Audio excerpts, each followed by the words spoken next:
Olá, meu amigo, minha amiga, prazer, meu nome é Edmar Santos e eu sou médico cardiologista e é um grande prazer estar falando com você mais uma vez.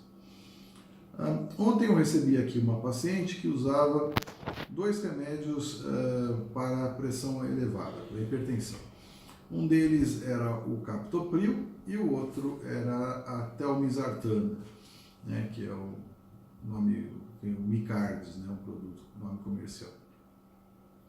E aí ela fazia desta forma por conta própria, porque um deles não conseguia controlar direito a pressão, e aí ela por conta própria tomou a iniciativa de se automedicar com a adição de um dos dois, né? E essa paciente queria entender o porquê que aquilo não deveria ser feito. Então vamos remontar a um pouco da história desse processo, né? A espécie humana, antes do Homo sapiens, né, ela sai do ambiente aquático e ganha a terra. Quando isso ocorre, é necessário que ocorra um correto equilíbrio hidroeletrolítico, compartimento extracelular, compartimento intracelular, no que tange a líquidos. E para tanto, existe um sistema bastante eficaz chamado sistema renina-angiotensina-aldosterona, localizado nos rins, né, pelo corpo todo, mas focado mais nos rins. E esse sistema, então, consegue fazer com que haja esse equilíbrio de uma forma satisfatória.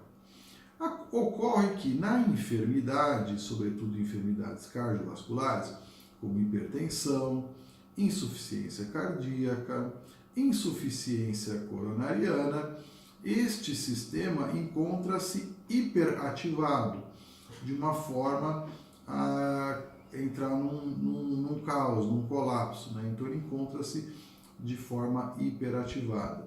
E diversos estudos ao longo das décadas, anos 90, anos 80, 2000, tem demonstrado que a inibição do sistema renina-angiotensina-aldosterona ele é eficaz e desejável na redução de eventos cardiovasculares, sobretudo morte, mas também infarto, AVC e etc., insuficiência cardíaca.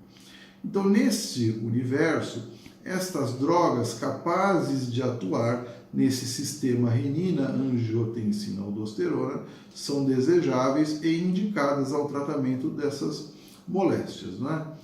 Ocorre que imaginávamos ser possível que uma maior inibição do sistema renina-angiotensina-aldosterona fosse capaz de maximizar os ganhos obtidos por uma única atuação nesse sistema.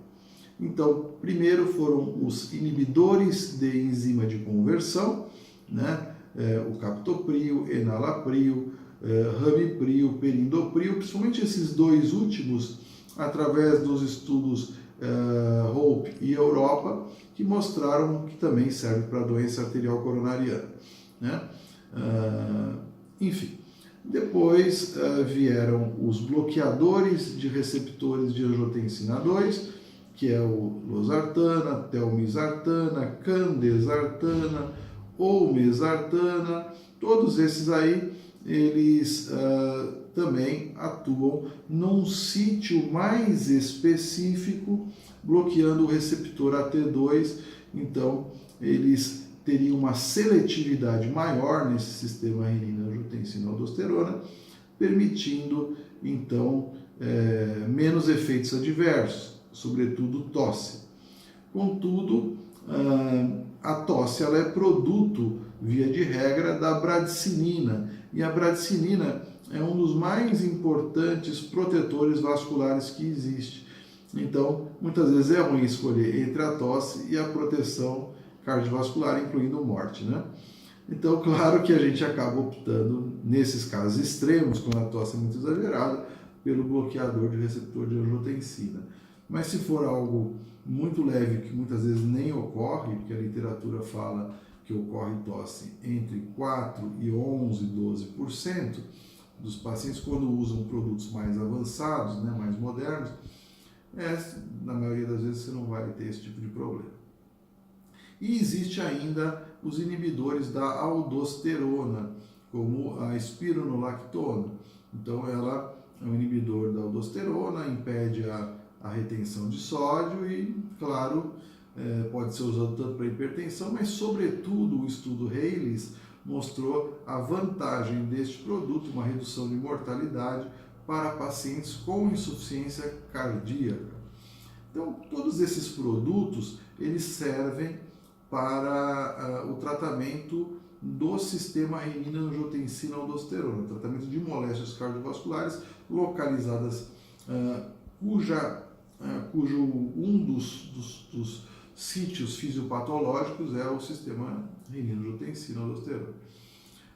Depois, mais modernamente, foi lançado um produto, um inibidor seletivo específico da renina, né, o alisquireno.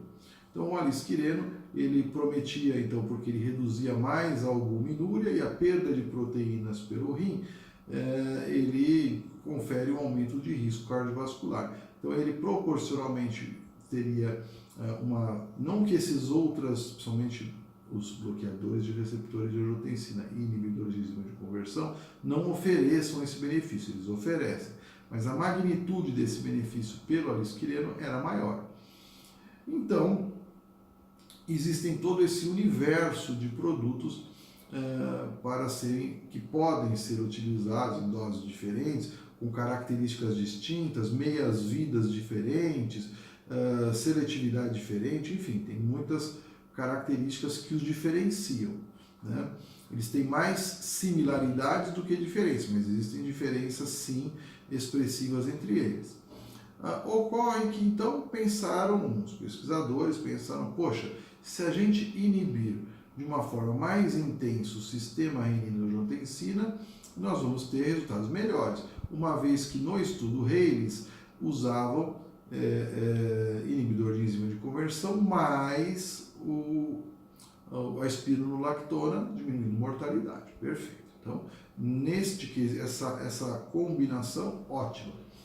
Então, nesse sentido, foi testado um estudo chamado On Target, que era a associação de telmisartana, que é o Micardes, mais ramipril, que é um inibidor de enzima de conversão, em pacientes graves, né? Com o objetivo de ver redução de desfechos duros nesse grupo de pacientes. Foi testado ramipril isoladamente, telmisartana isoladamente e a combinação dos dois.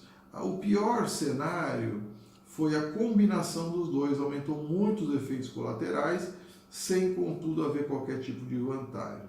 Quando eram usados isoladamente, ramipril ou telmisartana, houve uma não inferioridade para a telmisartana. Foi um estudo que, no fundo, ele deu um resultado negativo, porque o objetivo era mostrar uma coisa, mas claro que os fabricantes utilizaram uma outra perspectiva. Olha, o meu produto é não inferior a esse já consagrado, com estas vantagens aqui de não ter tosse.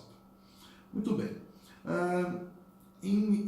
Mas a ideia ficou ainda viva. Vocês sabem que para a pessoa ser um pesquisador, ele tem que ser muito insistente e acreditar na hipótese. Primeiro, ela tem que ser plausível, testada, tem que ser factível e dar certo, né? E depois, com o Razilés, que é o alisquireno, foi tentada a associação do alisquireno com bloqueadores de receptores de angiotensina ou inibidores de enzima de conversão em pacientes graves, né? E o resultado, cujo pude até conhecer o pesquisador, foi apresentado na Holanda, em Amsterdã, no Congresso Europeu de Cardiologia, e o resultado do estudo Altitude, ele foi um fiasco também. Então, na associação de inibidor de enzima de conversão ou bloqueador de receptor de angiotensina mais inibidor seletivo de renina, o resultado era muito pior. Então, ficou claro, todas as recomendações com relação a este tipo de tratamento, quer seja nos Estados Unidos, na Europa e também no Brasil, é de que não use esta associação de drogas. Por quê? Porque elas pioram o prognóstico. Então você tem, usar uma delas é quase mandatório. Agora, qual delas? Aí vai depender de cada paciente no cenário que ele se encontra. Então, a associação que eu quero passar é nunca use, hoje, pelo menos o consenso é esse, bloqueadores de receptores de angiotensina, né, que aí vamos lembrar, losartana, telmisartana, candesartana, ou mesartana e etc., né, junto com captopril, enalapril, ramipril e perindopril e outros que existem, né? No Brasil esses são os mais utilizados. Foi um prazer enorme falar com você, tenha um ótimo dia.